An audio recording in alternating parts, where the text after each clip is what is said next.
my pleasure to introduce our first guest, Rebecca. She's here to show you an amazing resource that you can use in your future classrooms. Bring on Rebecca!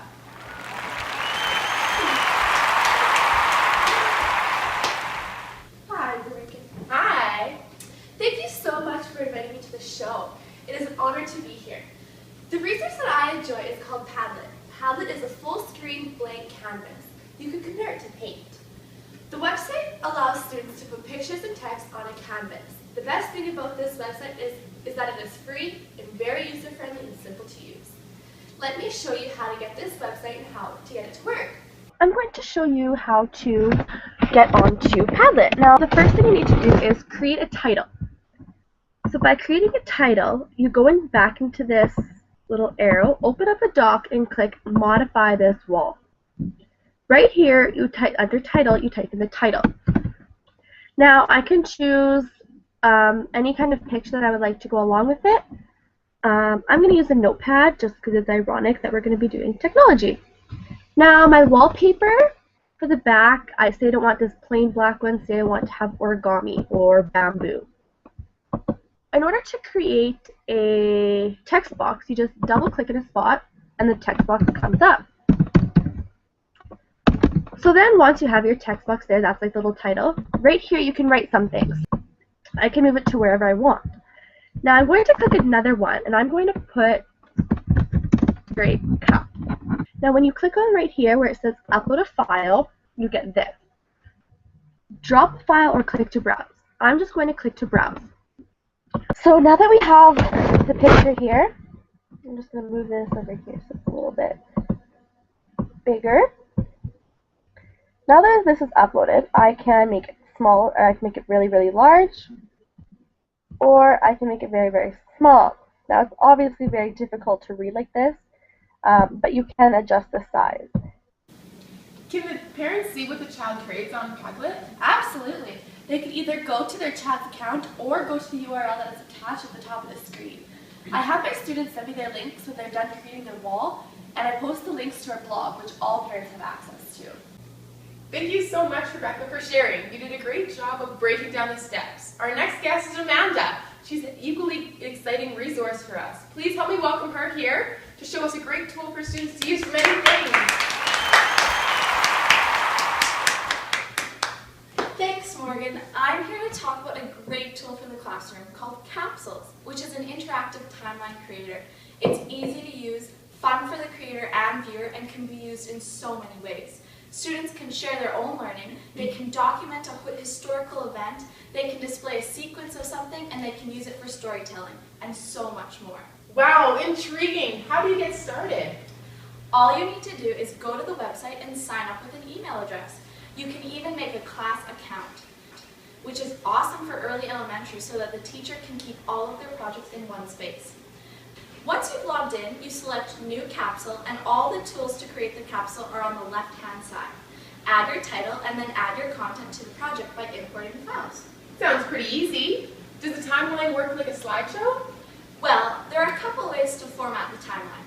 If you want to share pictures in a chronological way to display, for example, a trip you went on, or chronological events of a book you read, then you upload it directly to the timeline.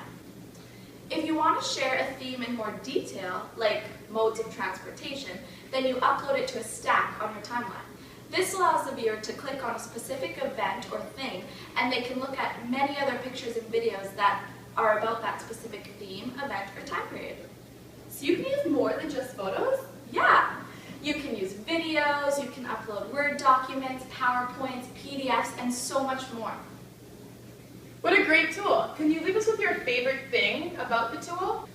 Well, I really like how the students can reflect and go into more detail about their learning by adding a blog post to the timeline. This is great if all of your students have a blog. They can even post further links for the viewers to check out if they want to learn more about the topic or theme. Capsules allow students to be creative with their learning, especially because they can design it the way they want, and they can even add music to their finished product. The finished product can also be set to a specific privacy setting, depending on who you want the viewers to be. It can be used for any age, and there are a variety of ways it can be used depending on the task. Thank you so much, Amanda, for sharing that detailed description. Let's not waste any time before we introduce our next guest, Casey. She lives in Regina and she goes to the University of Regina, hoping to get her education degree. Let's bring her out.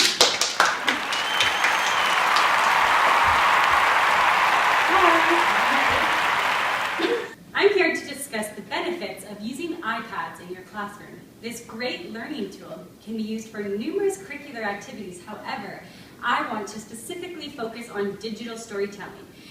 There's two apps that I want to discuss with you guys today. The first one is called Cut Me In. Now this is a free app that teachers can use for their iPads. So this app allows students to take previous photos of themselves and Photoshop it into a variety of different backgrounds. The backgrounds are very interesting in this app as they offer backgrounds such as the pyramids of Giza, the Eiffel Tower, the Grand Canyon. And so after students have created their photos and inserted it into the background, I would then have them tell a creative story about that adventure that they took to get to that place, or just a creative story about that photo. That sounds like fun, Casey. Does this app allow 2 or more students to be photoshopped into the backgrounds? Great question, Amanda. Yes, there can definitely be 2 or more students photoshopped in the background. They can either take a photo that they've had previously where there's 2 or more students, or they can actually take a photo using that app. And the Cut Me In app does allow 1 or more students to be photoshopped into that background. That sounds like a great way to use storytelling and technology together. Could you share another iPad app with us? Yes, I would love to, Morgan. The next app that I want to share is called StoryBite. This app is, again, another free app that teachers can download on the iPad. And this app is really wonderful for students to be able to tell personal stories and experiences that they have. So with this app, you don't have to sign up or be a user. You can just download it and immediately start using. When the students begin this app, they have a chance to begin with using a themed story. These different stories vary from my favorites, selfies, or they can actually create their own stories. Once this is complete, they simply flip through their stories displaying what they've created. This can be done digitally over a smartboard or a computer screen. And for what I would use this app for in the classroom would basically be at the beginning of the school year, and it would provide an opportunity for students to get to know one another through personal storytelling. Could this story be shared with parents also? Yes, Rebecca, they can. Thanks for asking. These student stories can be shared with parents in a variety of different ways.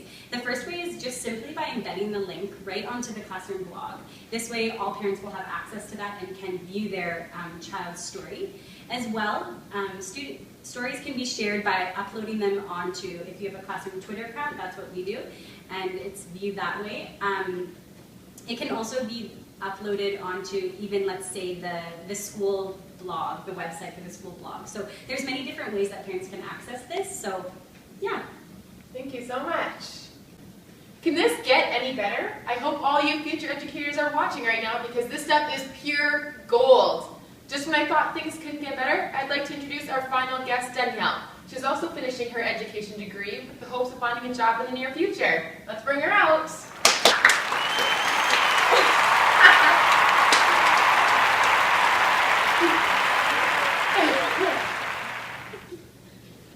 Hi Morgan, thank you so much for having me here today.